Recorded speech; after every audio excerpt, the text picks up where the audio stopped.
Halo semuanya, selamat datang di penelusuran kita kali ini. Hari ini kita bakal menyelami sebuah tempat yang luar biasa, di mana pesona alam, daya tahan manusia, dan kekuatan tak kasat mata seakan campur aduk jadi satu. Kita sedang membicarakan Gunung Kelud, sebuah mahakarya alam yang berdiri gagah di tengah dinginnya udara pegunungan Jawa Timur. Lewat pembahasan kita hari ini, kita nggak cuma sekedar jalan-jalan melihat gunung loh, kita bakal mengupas sebuah tempat yang selalu sukses meninggalkan cerita super mendalam buat siapapun yang berani menginjakkan kaki di sana. Pernah dengar kalimat ini nggak? Kelut akan meletus, dan Kediri akan menjadi lautan api. Merinding kan dengarnya? Ini bukan sekedar dialog dari film, tapi sebuah ramalan kuno yang secara instan ngingetin kita sama reputasi legendaris sekaligus berbahayanya gunung ini. Kutipan ini tuh ibarat bayang-bayang yang nggak pernah lepas dari Gunung Kelut. Semacam pengingat buat kita semua bahwa di balik wajahnya yang tenang, ada potensi kekuatan luar biasa besar yang udah diyakini masyarakat selama berabad-abad. Nah, biar kalian kebayang, kita mulai dari angka ini dulu. 1.731 meter di atas permukaan laut. Posisinya pas banget di perbatasan Kabupaten Kediri, Blitar, dan Malang. Mungkin kalian mikir, 1.700-an mah nggak terlalu tinggi kok kalau dibandingin gunung-gunung lain di Jawa Timur. Yap, kalian nggak salah. Tapi jangan sampai angka ini nipu kalian. Biar kata nggak setinggi gunung lain, Kelut ini diakui secara luas sebagai salah satu gunung berapi yang paling aktif di seluruh Indonesia. Karena statusnya itu, persiapan tuh jadi kunci banget. Walaupun akses menuju kawasannya terbilang cukup mudah, kalian tetap wajib bawa perlengkapan tempur yang krusial. Jaket tebel, senter kepala atau headlamp, sarung tangan, sampai kotak P3K pribadi itu harga mati.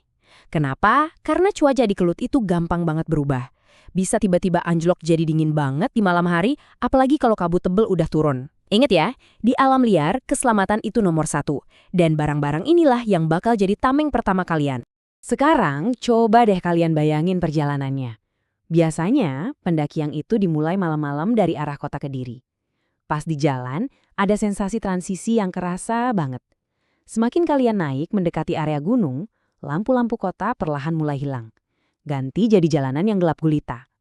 Terus, kalian mulai ngerasain udara dingin yang nusuk tulang, pepohonan di kanan kiri yang makin rapat, dan suara angin pegunungan yang menderu kencang. Kegelapan ini bener-bener bikin kita ngerasa terpisah dari peradaban kota. Dan di titik inilah perjalanan fisik kalian perlahan berubah jadi sesuatu yang agak spiritual. Biasanya pas lagi mampir ngopi di warung bawah sebelum naik, pendaki sering banget dapat pesan dari sesepuh warga lokal. Kalau di Kelut, jaga ucapan. Pesan ini maknanya dalam banget loh. Warga sana percaya banget kalau Kelut itu bukan sekedar tempat wisata biasa. Peringatan ini jadi tanda kalau kalian lagi masuk ke sebuah wilayah yang menuntut kita buat sopan, baik secara mental maupun spiritual. Oke, kita tarik mundur sedikit sejarahnya biar paham kenapa gunung ini begitu dihormati. Gunung Kelut ini punya rekam jejak letusan yang panjang banget, dan sayangnya mematikan.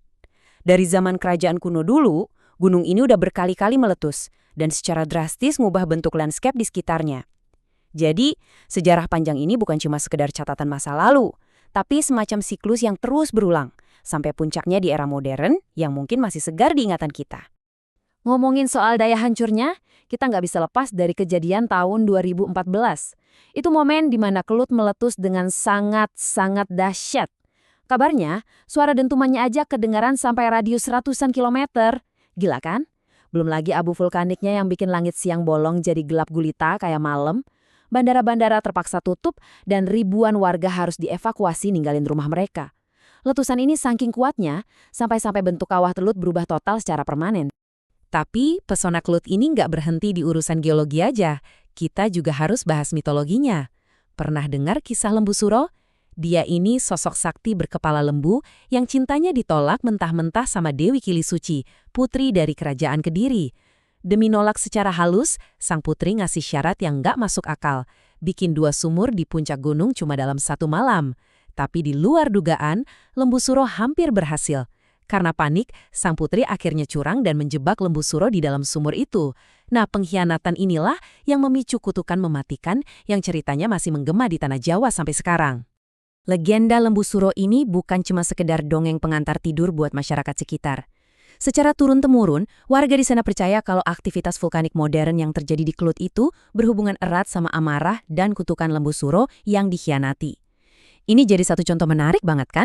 Gimana memori budaya lokal sama fenomena alam bisa nyampur jadi satu keyakinan kuat bahwa letusan gunung ini adalah bentuk balas dendam yang belum tuntas. Cerita tadi perlahan bawa kita ke sebuah pertanyaan yang mungkin bikin bulu kuduk agak merinding nih. Sebenarnya, ada apa sih di balik tebalnya kabut Gunung Kelut? Karena begini, di luar catatan seismik atau data geologi, ada ratusan kesaksian dari pendaki sungguhan yang ngalamin kejadian aneh pas mereka lagi naik malam-malam. Kejadian yang benar-benar nggak bisa dijelasin pakai logika. Mau tahu kayak gimana? Mari kita bahas. Salah satu fenomena yang paling sering banget diceritain itu soal suara musik. Banyak banget pendaki yang berani sumpah kalau mereka dengar alunan gamelan Jawa menggema pelan di tengah malam buta. Coba kalian bayangin posisinya. Kalian lagi di atas gunung, suhunya dingin banget, nggak ada perkampungan sama sekali di sekitar situ, terus tiba-tiba keheningan malam dipecah sama sayup-sayup suara musik kuno dari sumber yang nggak kelihatan. Surrealis banget kan rasanya? Dan ternyata bukan cuma suara aja, penampakan visual yang bikin bingung juga sering muncul loh. Kadang ada pendaki yang cerita mereka tiba-tiba ngerasa ngeri kayak ada yang ngikutin dari belakang. Pas mereka nengok, mereka lihat ada siluet atau bayangan hitam yang jalan tanpa suara, nembus kabut tebal persis di sebelah mereka. Wah, di tempat yang sunyi dan terisolasi kayak gitu, batas antara halusinasi, kenyataan, dan hal mistis itu benar-benar diuji habis-habisan. Kalau kalian perhatikan, semua cerita mistis tadi itu selalu berpusat di satu area. Kawah. Semenjak letusan besar yang ngubah bentuk fisiknya, warga lokal makin yakin kalau area kawah ini tuh titik paling angker di seluruh kawasan Kelut. Kawah ini benar-benar dihormati karena dipercaya sebagai tempat tinggalnya para entitas mistis yang jadi penjaga tak kasat mata gunung tersebut. Makanya, wajar aja kalau ada aturan gak tertulis buat gak ngomong sembarangan pas lagi ada di sekitar kawah. Tapi tenang, seiring malam berganti, kegelapan dan nuansa mistis itu perlahan akan kalah sama sesuatu yang benar-benar menakjubkan. Pas matahari mulai terbit, cahayanya yang keemasan bakal menyapu area kawah dan tebing-tebing vulkanik. Kabut yang tadinya kerasa menyeramkan, sekarang kelihatan melayang anggun diiringi sejuknya udara pagi. Di balik semua misteri dan kesan seramnya, Gunung Kelut rupanya nyimpen panorama yang luar biasa indah yang dijamin bikin siapa aja takjub. Momen melihat keindahan fajar itulah yang ngasih kita satu pelajaran paling penting dari semua ini. Gunung bukan tempat untuk ditaklukkan. Gunung adalah tempat untuk dihormati. Ini bukan sekedar quotes keren, tapi semacam mantra. Kita datang ke Kelut bukan buat menaklukkannya, kita cuma numpang lewat. Gunung ini adalah kekuatan alam yang masif dan bisa jadi sangat buas. Dia secara otomatis menuntut rasa hormat dan kerendahan hati dari kita. Manusia yang ukurannya nggak ada apa-apanya ini. Dan rasa hormat itu nggak cuma diomongin ya, tapi harus dipraktekkan. Ada aturan-aturan vital yang haram banget buat dilanggar. Pertama, pastinya jangan ninggalin sampah secuil pun. Kedua, jangan pernah ngerusak tanaman atau ganggu hewan di sana. Dan yang nggak kalah penting, jangan pernah ngerasa sombong atau lebih kuat dari alam sekitar. Bahwa turun sampah kalian itu bukan cuma urusan menjaga kebersihan, tapi itu adalah wujud nyata kalian menghargai sang penjaga gunung. Jadi, kalau kita satukan semua kepingan ceritanya, Gunung Kelut ini jelas bukan cuma sekedar gundukan tanah dan magma. Ini adalah sebuah paket komplit, perpaduan legendaris antara letusan yang merusak, cerita misteri kuno yang melekat di budaya lokal, dan keindahan alam murni yang memanjakan mata. Gunung Kelut ini ibarat guru alam yang diam, tapi bisa ngajarin banyak banget hal buat mereka yang mau melangkah ke sana dengan pikiran dan hati yang terbuka. Nah, sampailah kita di akhir penelusuran hari ini. Setelah semua yang kita bahas, pertanyaan terbesar nih buat kalian adalah, kisah seperti apa yang bakal kalian bawa pulang dari gunung ini? Karena nyatanya setiap orang punya takdirnya sendiri saat main ke Kelut.